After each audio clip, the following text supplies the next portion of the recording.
Hello నమస్తే welcome to VL వంటలు. ఈరోజు పాయా సూప్ని అయితే మనం ప్రిపేర్ చేసుకుందామండి. దానికోసం అయితే పాయాన్ని తీసుకొచ్చి పాయాన్ని ఈ విధంగా క్లీన్ చేయాలండి. శుభ్రంగా ఒక 10 సార్లు 7-8 సార్లు అయినా మీరు క్లీన్ చేసుకోవాల్సిందే. దాన్ని ఈ విధంగా గీకండి. పైన అది కాల్చుతారు కదా, కాల్చినప్పుడు అది బ్లాక్గా అవుతూ ఉంటుంది. అది చూస్తానికి బాగదండి, తినడానికి కూడా చాలామంది ఇష్టపడరు. అలాగా ఒకలాంటి స్మెల్ కూడా వస్తూ ఉంటుంది. కాబట్టి దాన్ని శుభ్రంగా ఇలా వైట్గా చేసుకోండి. ఆ బ్లాక్ ఉన్నది అంతా పైన తీసేసి ఇలా వైట్గా చేసుకొని శుభ్రంగా క్లీన్ చేసుకోండి. క్లీన్ చేసేటప్పుడు 2 ఉల్లిపాయలు ముక్కలు వేసుకొని మీరు క్లీన్ చేసినట్లయితే ఉల్లిపాయ వాసన వస్తుంది, కానీ ఆ స్మెల్ అయితే పోతుంది. ఈ విధంగా క్లీన్ చేసుకొని కుక్కర్లో వేసుకొని 5 విజిల్స్ వచ్చే వరకు కూడా కుక్కర్ లిడ్ అయితే క్లోజ్ చేయండి. ఇలా తెల్లగా ఉండాలండి. ముక్కలు తెల్లగా ఉన్నట్లయితే బాగుంటుంది. తినడానికి ఇష్టపడిన వాళ్ళు కూడా తింటారు. అంటే మాత్రం ఇలా చేయండి. పిల్లలు కూడా చాలా ఇష్టపడి తింటారు. ఇది రోటీలో తినొచ్చు, మనం అన్నంలో కూడా తినొచ్చు. దానికోసం మసాలా అయితే ప్రిపేర్ చేసుకున్నాం. ఇదిగోండి, వెల్లుల్లిపాయ ఒక 10 వరకు తీసుకున్నామండి గబ్బాలు. అల్లం ఒక ఇంచ్ వరకు తీసుకున్నాము. చిన్న కొబ్బరి ముక్క, స్మాల్ ఎండు కొబ్బరిది. మిరియాలు ఒక 1 స్పూను.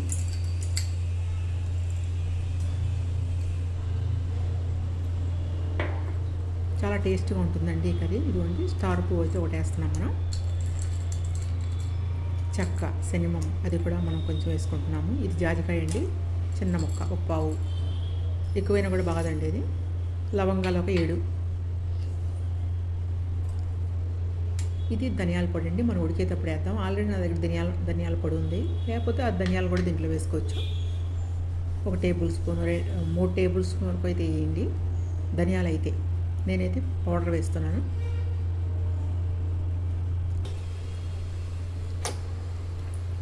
కుక్కర్ తీసుకోండి, ఒక కుక్కర్ తీసుకొని దాంట్లో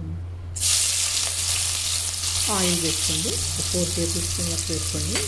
ఉల్లిపాయని చాప్ చేసి వేసుకోండి. కరివేపాకు, పచ్చిమిరపకాయలు ఒక 4 చాప్ చేసుకొని వేసుకొని వేయించుకోండి. పాయా సూప్ చాలా బాగుంటుందండి. ఈ విధంగా మీరు సూప్ తయారు చేసుకున్నట్లయితే సూప్లో కొంచెం ధనియాల పొడి ఎక్కువ వేయాల్సి వస్తుందండి. అట్లా వేసి చక్కకాలంలో వేసి బాగా మనమైతే సూప్ పెట్టుకున్నట్లయితే ఈ కాలంలో, వర్షాకాలంలో చాలా బాగుంటుందండి. జలుబు అటువంటివి ఉన్నాయి కూడా మనకి తగ్గుతాయి. బే లీవ్ అయితే ఒక 2 బే లీవ్స్ వేసుకున్నాను. ఈ బే లీవ్స్ కూడా మనం వేయించుకుంటున్నాం తాలింపుని. చల్లటి టైంలో చక్కగా ఇది వేడివేడిగా పాయాన్ని చేసుకుని తిన్నట్లయితే చాలా బాగుంటుందండి. చాలామంది కాళ్ళ నొప్పులు అలా అంటూ ఉంటారు కదా, బాలింతలు కాళ్ళ నొప్పులు అంటూ ఉంటారు. వాళ్ళకు కూడా ఇది పెడితే బాగుంటుందండి పాయా.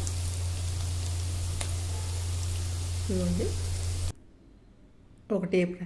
ఒక టేబుల్ స్పూన్ వరకు నేను సాల్ట్ వేసుకున్నానంటే, సాల్ట్ అనేది మీ ఇష్టం అండి. బికాజ్ మీకు నేనైతే చూసుకొని అలా వేసుకుంటూ ఉంటాను. ఒక 2 టేబుల్ స్పూన్స్ వరకు కూడా యూజ్ చేస్తానండి. పసుపు కూడా కొంచెం వేసుకున్నాను. మీ రుచికి తగినంత ఉప్పు అయితే మీరు వేసుకోండి. ఈ విధంగా వేయించండి.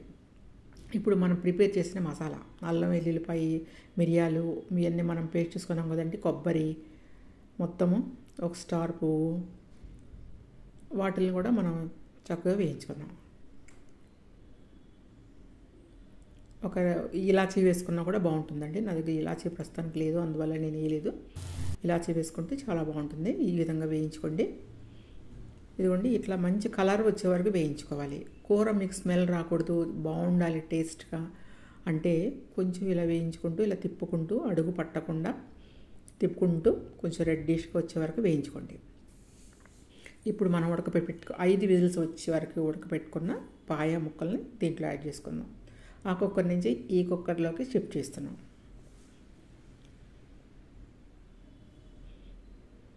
ఇంకోండి, ఇప్పుడైతే మనకు ఆల్మోస్ట్ 5 విజిల్స్ వచ్చినాయండి. కారం ఒక 3 టేబుల్ స్పూన్ ఫుల్ వరకు వేసేసేయండి. మంచి స్పైసీగా ఉండాలండి. ఈ కాలంలో, వర్షాకాలంలో మంచి జలుబు ఉన్నట్లు ఉంటుంది. చాలామందికి దెబ్బమ్మట తగ్గిపోతుందండి ఇది జలుబు అవన్నీ. ధనియాల పొడి నేను ఒక 3 టేబుల్ స్పూన్స్ వరకు వేస్తున్నానండి. 3 టేబుల్ స్పూన్ వేసుకోండి. ధనియాలు ఉంటేనే బాగుంటుంది. చెక్క లవంగా వేసాం, మనం అన్నీ వేసాం కాబట్టి ధనియాల పౌడర్. ఆల్మోస్ట్ ఇంకా మనం అన్ని మసాలాస్ వేసినట్లయితే ఇప్పుడు ఈ మసాలాస్ అన్నీ మనకు ముక్కలకు పట్టుకునేలాగా నాకు